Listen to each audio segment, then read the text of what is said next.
Hey there.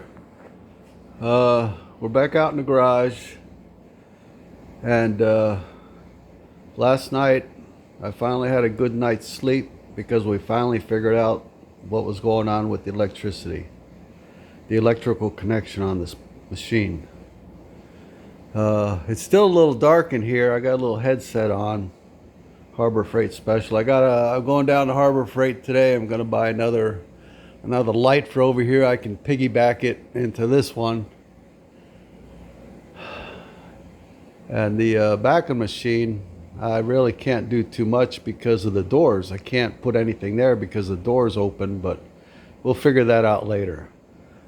But this bracket that I talked about before,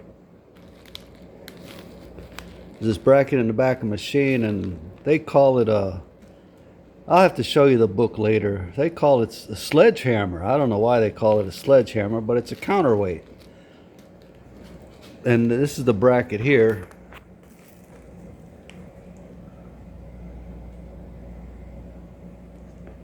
It's just the L bracket, angle bracket that attaches to the counterweight and attaches to the frame. But let me show you. It's the same thing with this one, the electricity.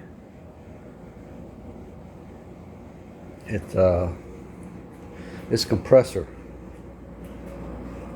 I didn't know it. Zach was over here and he pointed out. It says it's got a dent in the end. I said, damn, this thing really got beat up. But anyway, it's this plug. It's a 110 plug here in the US. And it's a 220 system. So what happens is over in China, they use 220, but I guess they use this plug. I guess, I don't know if they know, or, when they just get these machines and they say it's 220 and they just ship them wherever, but you can't use this plug in the US. You have to change it over to one of those 3-prong plugs. So this is going to be a simple matter of just cutting the wire here and then installing a 3-prong plug. Now that's the same thing with this. I got this over here. I'll tell you about that in a minute. So what was throwing everybody off is that this has an N for neutral and this has an L for line. And the fact that I got my little hurricane lights back here because I needed something. Anyway, I took these covers off so I could trace the wire, because the electrician didn't really understand this. And the wire comes in, it goes into the switch, and then it goes into a splitter, and then it comes out and it goes to the other side.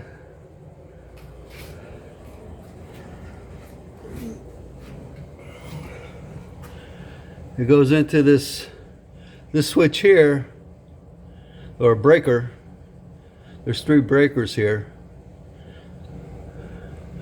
and I guess they trip if this thing pops out, if they trip. But anyway, it goes into this one, which is thicker, or it sticks out. It's got this piece in back. I don't know what that is, but it sticks out. These are all 3 the same, but this one sticks out because it's got this piece in the back. Anyway, the wires go into that, and then they go to other places. But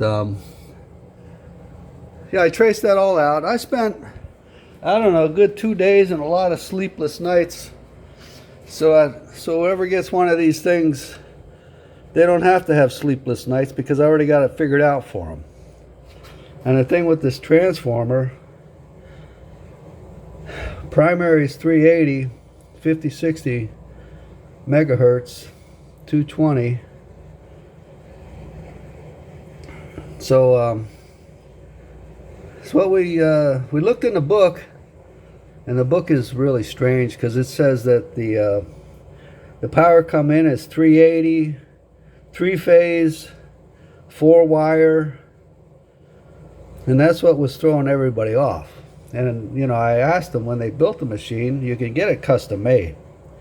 You can get any voltage you want basically. And I said, you know, I want 220 single phase because I don't want three phase. I didn't want to have to run a converter. So when it got here, the wires, like I said, they're line and neutral, which shows it to be a 110.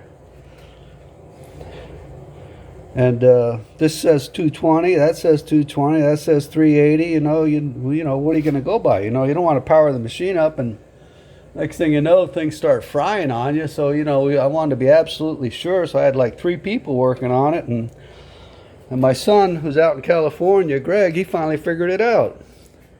He's a smart kid.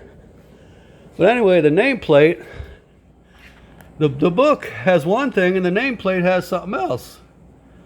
It says 220, 60 hertz, 1 phase.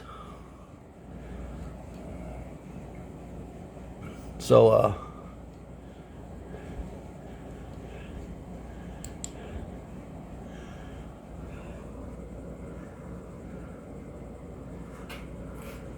but anyway, yeah, he figured it out, and what happens here is that the over in China, like the plug on a compressor, they have these. But what you have to do is you have to take the line. Normally here on 220 you have line, and then the ground. So you take the line and then the neutral, you put it on the other side, so it's actually a line. So that's your 1 line, your 2 lines, and your ground, and then you hook a three-prong plug to this and plug this in, and it should run. So there was always a question of whether or not that was right. But the people at the factory, when they make this, they actually test run it. So that was the final confirmation, because I contacted the company and asked them about it, and they said it was basically the same thing. The line, you hook that to your plug and you're ready to go.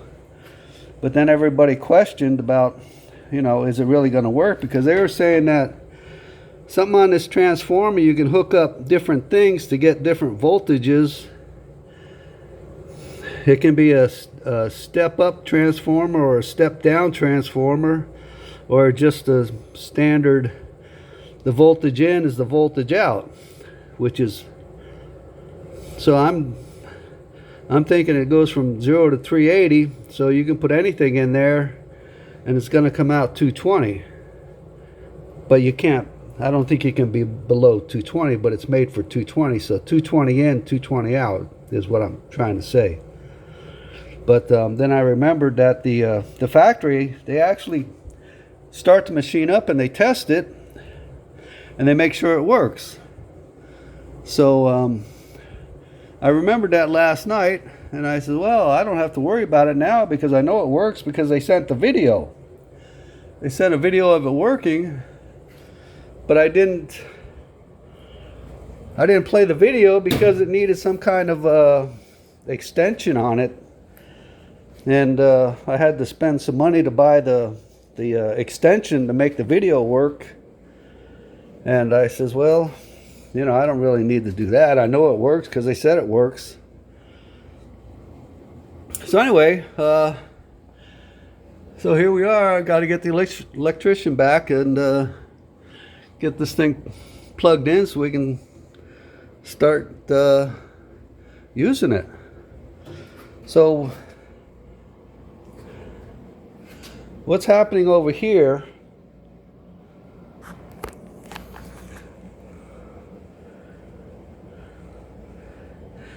is, you see that framework.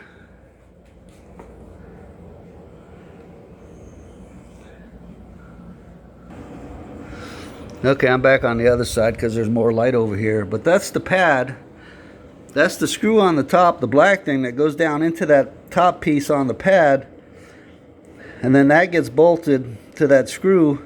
And then the piece on the bottom rotates, and that's how you get your up and down.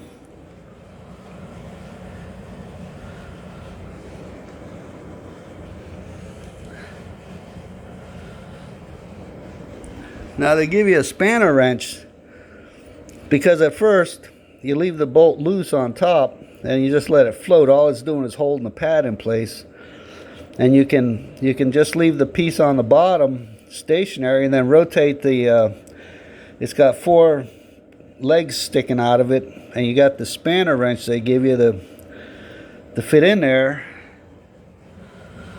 But it's like really hard to turn, and the spanner wrench doesn't really fit right. So what we ended up doing was we ended up using this pry bar, pinch bar, and we lift the machine up and then we rotate the pad, and then we check the level. Now it took us about an hour and a half to get this right, but I left the pinch bar in here so I could show you. But like I was saying before, originally I was going to stick some bars through this framework. That's a massive casting. But we were able to get the forks between the pads inside the machine and lift it up. And the nice part is that the heavy part of the machine is to the back. So we're able to lift the machine up and then slide the pallet out and then put the pads on and then set it back down. Then I had to come back yesterday. Zach and I, we did the adjustment on this. But that's a massive casting. So what I'm going to do today, other than going to Harbor Freight later, I'm going to clean this up. I'm going to take a vacuum and clean this grid out of here. The grid, I believe, is from when they sandblasted this, and then during shipment it just settled down here, and I don't think it got underneath the ball screw area, but I'm going to check it, and then I'll have to put those covers back on that wiring. But hopefully it won't be too much longer, and we'll get this thing fired up. Check out this this control.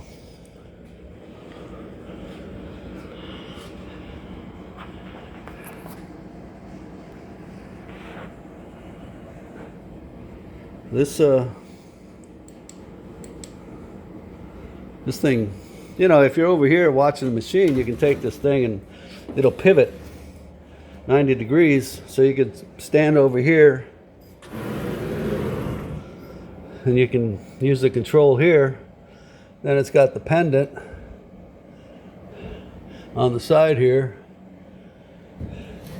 but they, you know, it had a plastic cover. It actually had a foam thing on the panel protect it. Then it had a plastic piece here, and you know, you're tempted to leave that piece on there, but what happens is if you leave it on too long, it gets sticky and you can't get it off, and then you got all this glue residue all over the screen.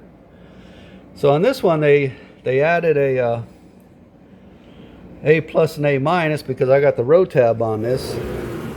Had to pay extra for that. And well, I had to upgrade the controller.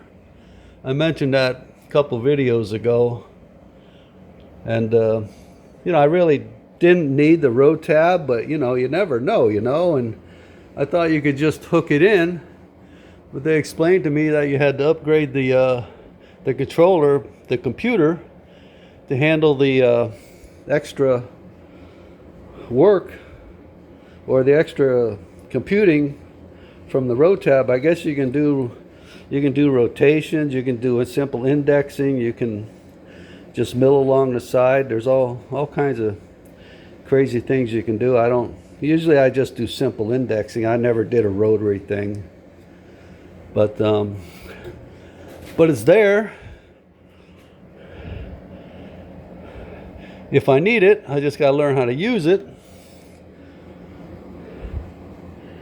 Now the row tab doesn't look like it disconnects, which I thought it probably would, but it doesn't look like it disconnects. I thought usually they disconnect and you can put them to the side.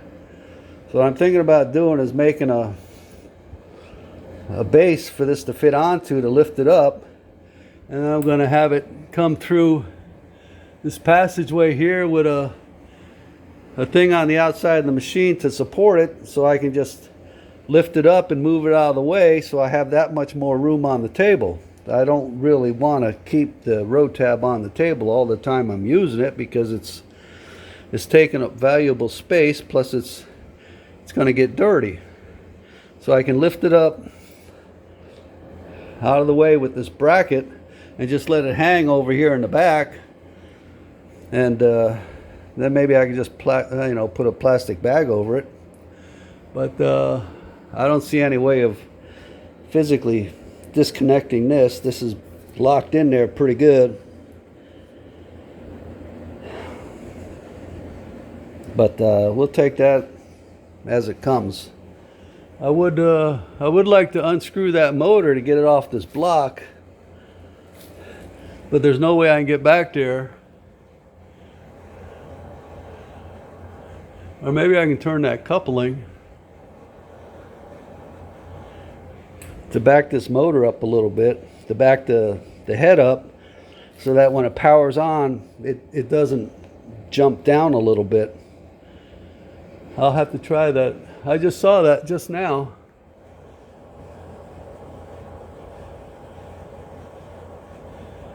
Yeah, I can rotate that coupling a little bit. And yeah, at least we're making some forward progress now. Oh, it's got a sensor here. Make sure that door's closed. I don't think that's a... I think that's a sensor for the door to make sure it's closed, so that you can't run the machine with the door open. Now the machine is the company claims that they have the latest I don't know what you call it, the latest certifications from manufacturers and ISO and all that jazz, to make sure that the machine is actually up to spec. It's not just something you throw together. It's actually a quality machine. I mean, the work I do, I don't deal in tenths. Well, I do deal in tenths. It may be 5 tenths, it may be 20 tenths, maybe 50 tenths at sometimes. Even 100 tenths. Yeah, I deal in tenths. Now plus or minus 5 is pretty much standard, and most of the stuff I do is for the other people, Plus or minus 10, they wouldn't know.